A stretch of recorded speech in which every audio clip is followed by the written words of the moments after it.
Trump declared the agreement complete. Done. Finished. Accepted.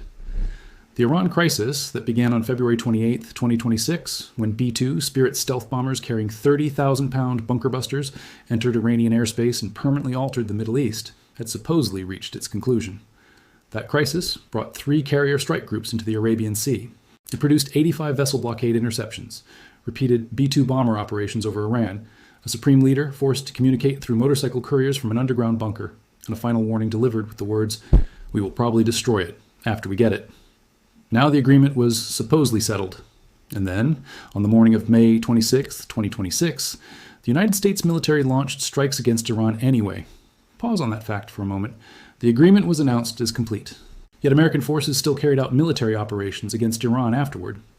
That sequence matters more than the official statements being issued by either government. When an agreement is publicly described as finalized, but attacks continue after the announcement, only a few explanations are possible. Either the agreement was not actually finalized in the way it was presented, or the military action carried out that morning existed outside the framework of the agreement itself. It is also possible both conditions were true at the same time. And on May 26, 2026, evidence suggested exactly that. The announcement of the agreement and the continuation of military strikes are not opposing stories. They are connected pieces of the same strategic structure. The public headlines focus on the declaration of peace.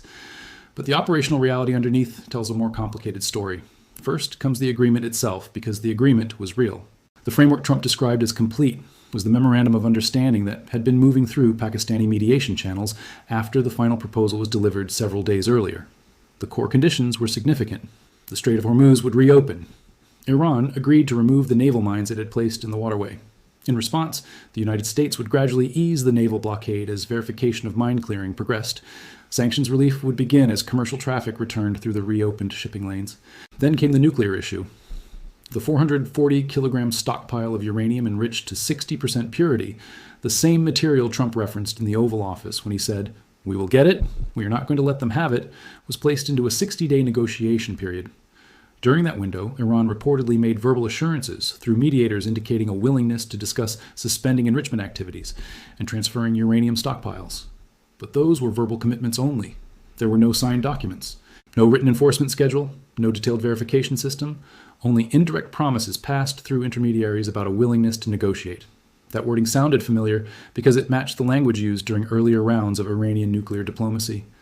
In previous negotiations, verbal flexibility often resulted in the continuation of the nuclear program rather than its elimination, so the agreement was complete only in the sense that both sides accepted the framework itself. The nuclear portion was not complete because no written obligations yet existed regarding the very issue the entire campaign had been built around. Then came the strikes. On the morning of May 26th, American forces attacked targets inside Iran itself, not proxy groups in Iraq, not IRGC-linked facilities in Syria, direct targets inside Iranian territory. At the time this assessment was written, the exact targets and weapon systems involved were still being evaluated and could become clearer later. But the timing alone made the event one of the most important moments of the entire 89-day conflict. Governments do not normally announce a deal and then continue bombing the other side hours later, unless several possibilities exist simultaneously. The strike may already have been scheduled before the agreement became public, leaving insufficient time to cancel the operation. The target may have existed outside the agreement's actual boundaries. The agreement itself may have included provisions that required enforcement through continued military pressure. Or the agreement announcement and the strike may both have belonged to the same maximum pressure strategy, where diplomacy and military force operate together. In that model, the agreement is announced while military capability remains visibly active, ensuring the other side understands the consequences of violating the arrangement. On May 26, 2026, all 4 explanations appeared plausible, and the strongest possibility was that several of them were true simultaneously. The operational environment explains why the strike and the agreement do not necessarily contradict each other. Throughout the conflict, CENTCOM operated under rules of engagement that specifically addressed Iranian mine warfare, threats against American commercial shipping, and attacks on United States forces or civilian maritime traffic. The language of those rules was direct. If Iran placed mines in the water or threatened American shipping or military assets, the response would be immediate destruction, no hesitation. Those operational authorities did not disappear once the agreement was announced. They remained active until specific conditions were verified. The mines had to be removed. Iranian military interference against shipping had to stop. Compliance with the agreement had to be demonstrated operationally. A public announcement did not satisfy those conditions. The strait was not yet cleared, simply because an agreement had been announced. Iranian military activity had not yet been fully halted. The announcement only marked the beginning of a 60-day process that could eventually produce those outcomes. Until then, the pre-existing rules of engagement remained active. That means the morning strike may have been conducted under authorities that were still legally and operationally valid if Iranian actions triggered the no hesitation provision after the agreement became public. The timing also raised another question. How did the IRGC respond internally to the agreement accepted by Iran's diplomatic leadership? The hardline faction inside the IRGC, led by General Vahidi, had repeatedly blocked earlier diplomatic efforts from evolving beyond verbal discussions. The new agreement's nuclear terms also relied on verbal commitments. And the 60-day negotiation window gave the IRGC 60 days to obstruct any transition from informal assurances into written obligations concerning uranium removal and enrichment suspension. If the IRGC responded to the agreement announcement with military action shortly afterward, such a move would serve several institutional purposes. It would demonstrate to the Supreme Leader, to hardline supporters, and to the broader domestic audience that the IRGC itself had not accepted the agreement's conditions. If the morning strike was ultimately linked to an IRGC provocation rather than an independent American targeting decision, the identity of the target would reveal important information about whether the agreement had actually secured institutional cooperation from the IRGC. The blockade itself also provided clues. As of May 26th, the operational structure of the blockade had not materially changed. Naval forces remained deployed. The rules of engagement stayed active. The 39 ships that had previously been turned back were still blocked. The mines targeted by mine countermeasure teams remained in the water. Virginia-class submarines continued acoustic surveillance operations designed to detect any renewed Iranian mine-laying activity under the same no-hesitation authorities. None of the blockade's physical conditions had shifted by that morning. What changed was the diplomatic framing surrounding the blockade's purpose. Operationally, the system remained in place.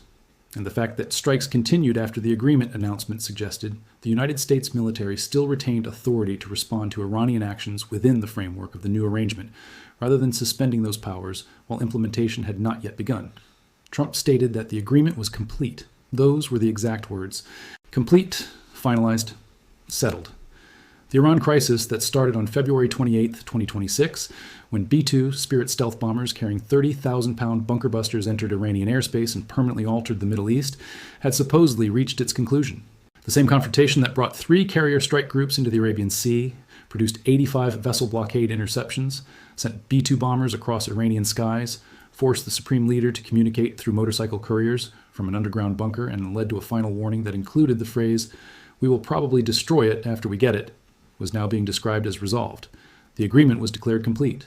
Then, on the morning of May 26, 2026, the United States military launched strikes against Iran anyway. Pause on that reality for a moment. The agreement had been announced as finished, yet American forces still attacked Iranian territory afterward, not beforehand. That sequence alone reveals more about the actual structure of this conflict than the carefully shaped statements released by either government.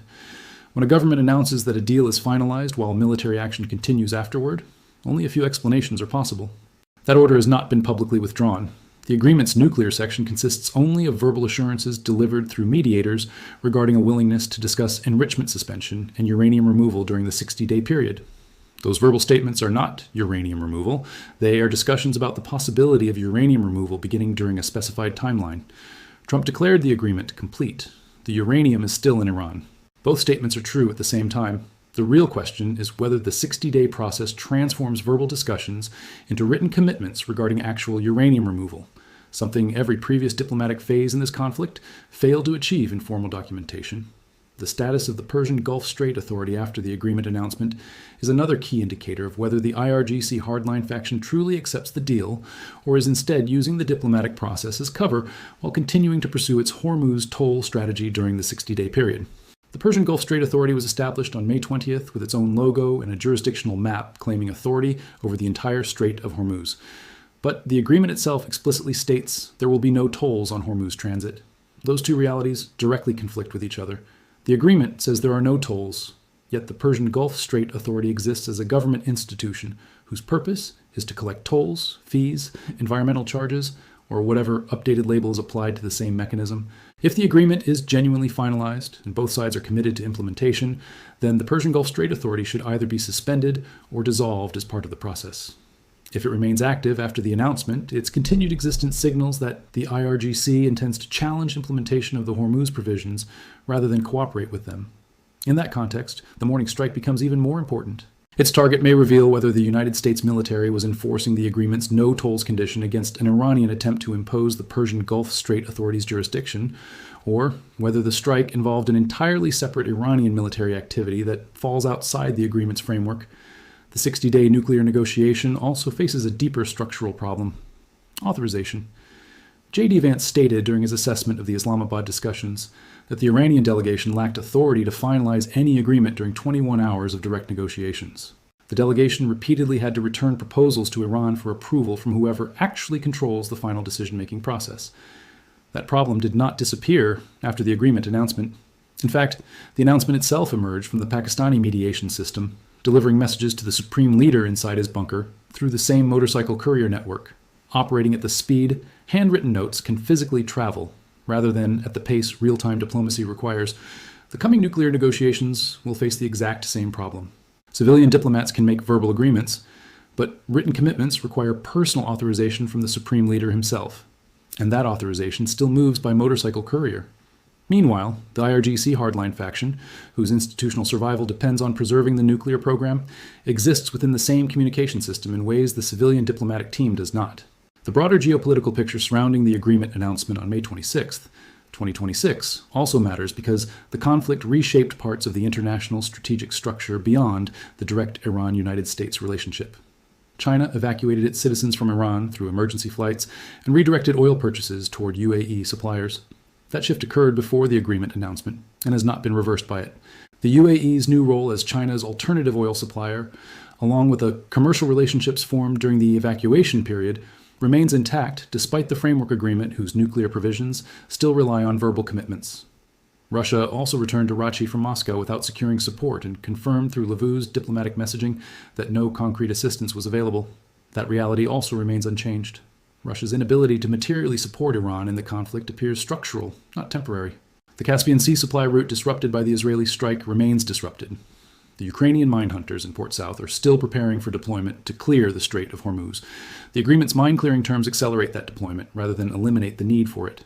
Meanwhile, the France-Germany-UK long-range missile project continues development. The EU-Mexico trade agreement has been signed.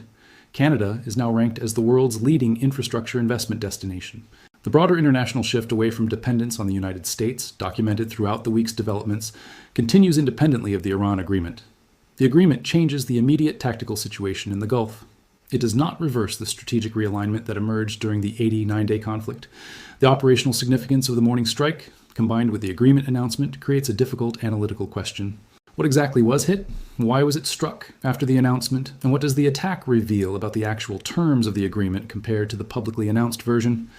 If the strike targeted IRGC positions that violated ceasefire conditions after the announcement, it demonstrates that the American military's no-hesitation rules of engagement remain active throughout the implementation phase, rather than being paused by the announcement itself. That would represent the strongest possible enforcement signal because it would communicate to the IRGC that the agreement announcement is not permission for testing operations, like those repeatedly seen during earlier diplomatic pauses, including the MT Skywave seizure and the MT Celestial seaboarding. If the strike targeted facilities already placed inside the targeting queue before the agreement became public, and if operational timing made cancellation impractical afterward, then the event reflects the normal gap between political decisions and military execution timelines that exists inside every armed force. In that case, the strike would not necessarily violate the agreement, assuming the agreement itself does not demand the immediate suspension of all ongoing operations. If the attack targeted activities outside the agreement's scope, such as IRGC operations in Iraq, Syria, or Yemen, rather than Iranian territory or Hormuz-related military activity, then it demonstrates that the agreement contains geographic and functional limits while preserving American military authorities beyond those boundaries. The global energy market is already reacting. Oil prices began shifting in real time as the combination of the agreement announcement and continuing military strikes unfolded during the morning of May 26, 2026. Oil prices are falling from the above $100 range that the Hormuz closure maintained during the conflict. Markets are now moving toward the lower level expected after the agreement, once mine clearing operations established verified commercial shipping corridors through the strait. But the morning strike added a new layer of uncertainty. Because of that uncertainty, prices have not fallen as far as they would under a clean agreement announcement without continued military action. The market is balancing two probabilities at the same time. One is the possibility that the agreement survives implementation. The other is the possibility that the morning strike reflects an Iranian violation whose consequences could restart the blockade entirely. That calculation may be the clearest available measurement of how durable the agreement actually appears on May 26, 2026. Markets absorb every available signal. That includes information held by participants with access to intelligence unavailable to the public. When oil declines, but stops short of the level expected under full implementation, the remaining premium becomes the market's answer to whether the agreement is truly as complete as the announcement claimed. The IRGC's three losing scenarios still define the framework for understanding where the agreement fits into the conflict's resolution path. The first scenario is genuine acceptance of the agreement's conditions. That includes the 60-day nuclear negotiations resulting in a written agreement covering enrichment suspension and uranium removal, supported by a verification structure strong enough to make the commitment credible rather than reversible. Under that outcome, the operational side of the nuclear program ends and the uranium is removed.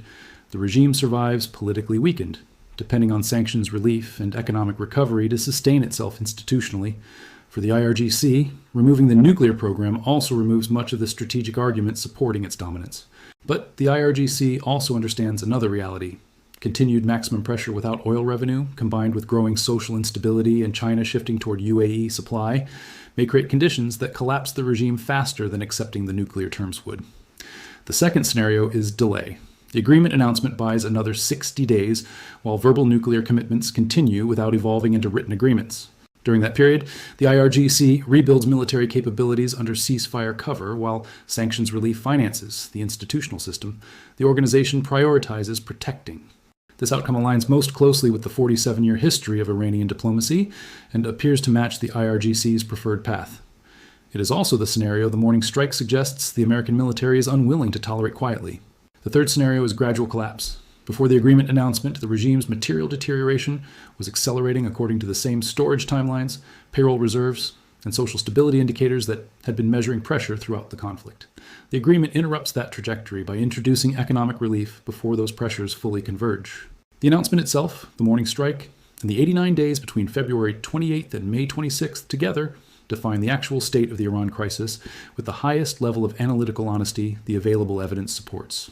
The agreement exists. The Hormuz reopening commitment is real. The sanctions relief structure also represents a genuine concession from both sides. But the nuclear provisions remain verbal. No written agreement currently exists regarding uranium removal or enrichment suspension. The morning strike is also real.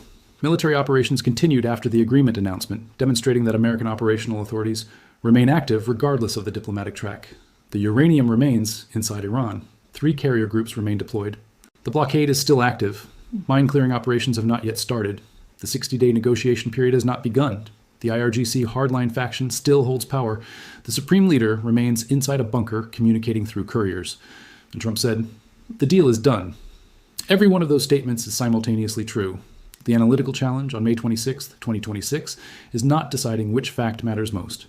The challenge is understanding how all of them exist together inside the same strategic reality. The key to understanding the agreement announcement alongside the continuing strike is understanding how maximum pressure diplomacy functions while it is actively operating rather than after history describes it in hindsight. Maximum pressure does not end when an agreement is announced. It ends only after implementation is verified. The announcement is diplomatic, implementation is operational. The pressure maintained between announcement and verified implementation is what transforms declarations into actual compliance instead of producing another cycle of verbal promises and extended timelines. The strike carried out after the agreement announcement is not a contradiction.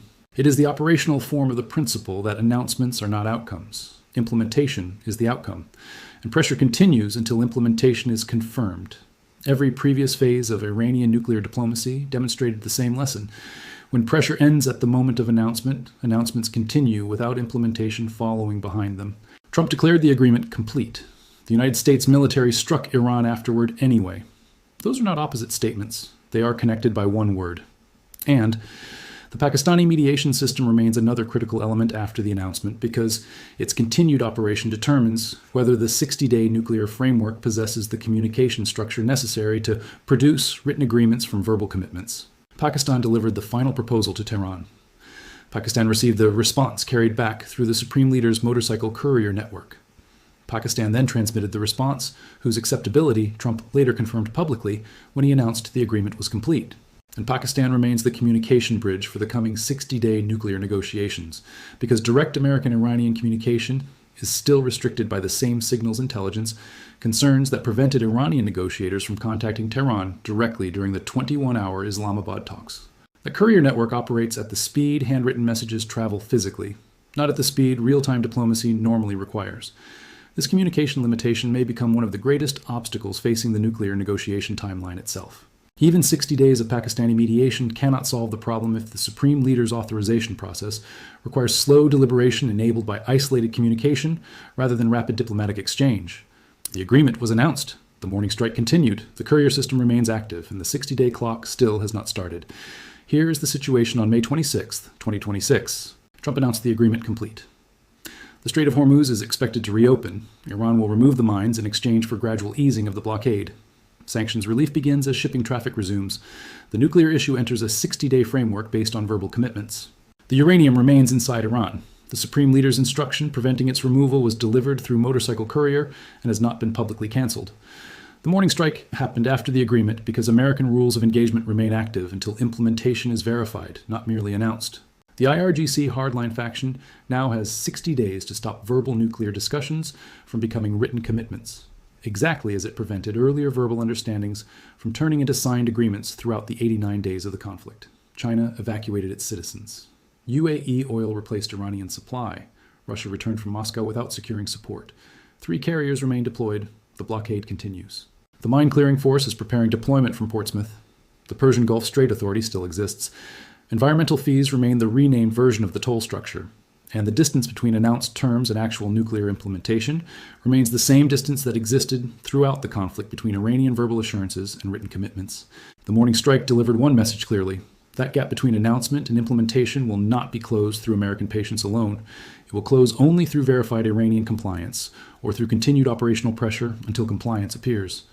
The 60 days are moving forward. The courier is still traveling. The carriers remain in position, and the uranium is still inside Iran. If you want more analysis on the military, political, and strategic dimensions shaping this conflict, stay tuned for the next report and follow the continuing developments closely.